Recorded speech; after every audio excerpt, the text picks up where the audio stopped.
Praise the lord. ఈరోజు వాక్య భాగం మలాకీ గ్రంథం 1వ అధ్యాయం 6వ వచనం. కుమారుడు తన తండ్రిని గనపరచును గదా, దాసుడు తన యజమానుని గనపరచును గదా. నా నామమును నిర్లక్ష్యపెట్టి యాజకులారా, నేను తండ్రినైతే నాకు రావలసిన ఘనత ఏమాయెను?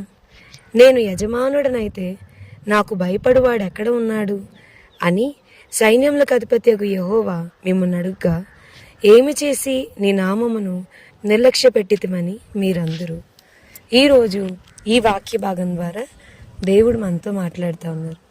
ఈ మలాకీ గ్రంథం 1వ అధ్యాయం 6వ వచనం కనుక మనం చూస్తే, ప్రతి కుమారుడు తన తండ్రిని ఆనర్ చేస్తారు కదా, గనపరుస్తారు కదా. ప్రతి దాసుడు తన యజమానుడిని లోబడతారు కదా, ఒబే అవుతారు కదా.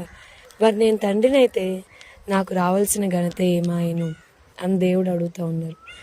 మనం చాలాసార్లు మన లైఫ్లో ఈ వాక్యం వింటున్న ప్రియమైన వారులారా, మనం చాలాసార్లు యేసయ్యని, ప్రభువా మీరు నాకు తండ్రిగా ఉండండి, నా లైఫ్లో తండ్రి రోల్ని మీరు తీసుకోండి అని చాలాసార్లు యేసయ్యని అడుగుతూ ఉంటాం.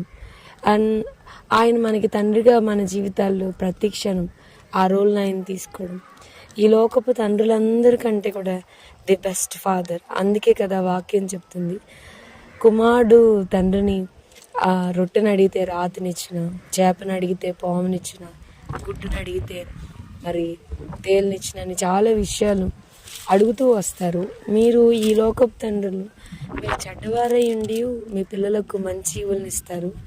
మరి మీ పరలోకపు తండ్రి మరి నిశ్చయంగా మంచి ఈవులను ఇచ్చింది కదా అని చెప్పని వాక్యంలో మనం చూస్తూ వస్తున్నాం. లోకంలో మనకున్న ఫాదర్స్ చాలాసార్లు బెస్ట్ ఫాదర్స్గా ఉంటారు.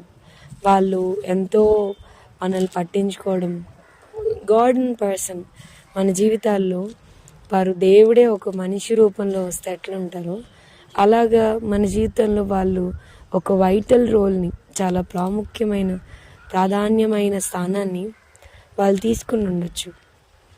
కానీ ఈ లోకపు తండ్రులందరికంటే కూడా యేసయ్యని మనం అబ్బా, ఫాదర్, తండ్రి అనే ఆయన్ని మనం పిలుచుకునేంత సమీపంగా యేసయ్య మనకు ఒక మంచి రిలేషన్ ఇచ్చారు.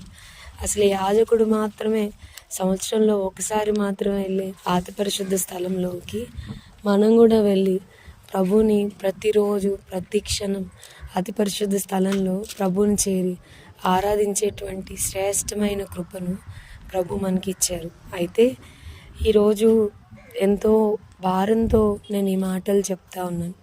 అదేనంటే, if he is our father, ఒక తండ్రిగా ఆయన మన జీవితంలో అన్ని బాధ్యతలు తీసుకుంటున్నప్పుడు, how far we are faithful as a daughter or sun.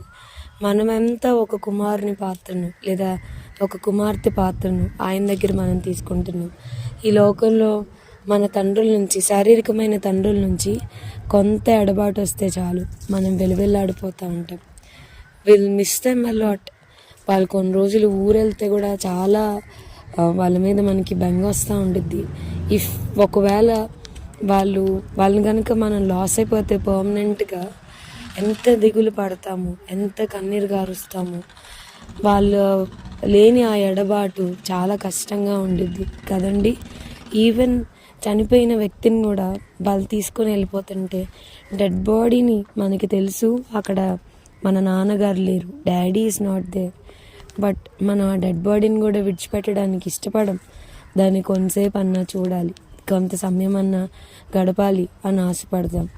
మరి యేసయ్య మన ఈ లోకపు తండ్రుల్ని మనం అంత ఎక్కువ ప్రేమించి ప్రతిరోజు వాళ్ళతో సమయాన్ని గడుపుతా, వాళ్ళని డాడీ డాడీ అని పిలుస్తూ వాళ్ళకి ఎంతో విలువనిస్తూ ఉంటే, మరి మన పరలోకపు తండ్రి మనల్ని నిర్మించాడు, మనల్ని సృష్టించాడు, మన కోసం ఈ లోకానికి వచ్చారు, మన పాపాలన్నిటికీ ఆయన వెల చెల్లించారు, పరిశుద్ధాత్మ ద్వారా ఆయన మనకి ఎంతో సహాయం చేస్తారు. మరి అలాంటి యేసయ్యతో మనం ఎంత ఎక్కువ సమయాన్ని గడుపుతున్నాం. ఆయన ఎడబాటును తట్టుకోలేని విధంగా అంత బాండింగ్ మనం ప్రభుతో కలిగి ఉన్నాము. ఆయన మనకు తండ్రిగా ప్రతి క్షణం మనల్ని కాపాడుతూ, ప్రతి క్షణం మన పక్కనుంటూ, కొన్నిసార్లు మన నోటితో కూడా నాకు ఇది అవసరం ఉంది అని చెప్పవసరం లేదు, ఈవెన్ మనం ఆలోచిస్తే చాలు ఆయన ఆ రోల్ తీసుకుంటారు. కొన్నిసార్లు మన అవసరతల విషయమే మనం కృంగిపోతూ ఉన్నప్పుడు వెంటనే ఆయన అవసరతను తీరుస్తారు. నా మట్టుకు నాకు వ్యక్తిగతంగా పర్సనల్లీ ఒక 4 years నుంచి అంతకు ముందు వరకు యేసే నాకు దేవుడిగా పరిచయం. దేవుడిగా ఆయనను చాలా ఆరాధిస్తూ వచ్చాను. కానీ కొన్ని ఇయర్స్ నుంచి he has been my father. ఆయన ఆ రోల్ని ఎంతో నమ్మకంగా నా జీవితంలో నిర్వర్తిస్తూ వస్తారు. ఎంతో గొప్ప భాగ్యము దేవుణ్ణి ఒక తండ్రిగా మనం కలిగి ఉండడం. సో ఆయన ఎంతో నమ్మకంగా మనకి తండ్రిగా ఉన్నప్పుడు మనం కుమార్తెగా కుమారునిగా దేవుని కొరకు మనం ఉండగలుగుతున్నామా అనేది మనం ప్రశ్నించుకోవాలి. ఆయన మనకి యజమానుడు అయితే చాలా ఈజీగా మనం చెప్పేస్తాం, you are my master, you are my lord అని చెప్తాం, నువ్వు నా యజమానుడు అని. నిజంగా ఆయన్ని మనం లక్ష్య పెడుతున్నామా, ఆయన మాటకి మనం విధేయత చూపిస్తున్నామా అనేది మనల్ని మనం పరిశీలించుకోవాలి. సో దేవుణ్ణి తండ్రిగా కలిగి ఉండేటువంటి ఉన్నతమైన భాగ్యాన్ని ప్రభు మనందరికీ ఇచ్చునుగాక. ప్రార్థన చేసుకుందాం. ప్రభువా, ఈరోజు వాక్య భాగం ద్వారా మీరు మాతో మాట్లాడినందుకు వందనాలు. మా జీవితాల్లో మీరు తండ్రిగా మమ్మల్ని నడిపించమని వేడుకుంటూ యేసు నామమున అడిగి వేడుకొంచున్నాం తండ్రి. ఆమేన్. God bless you and have a blessed day.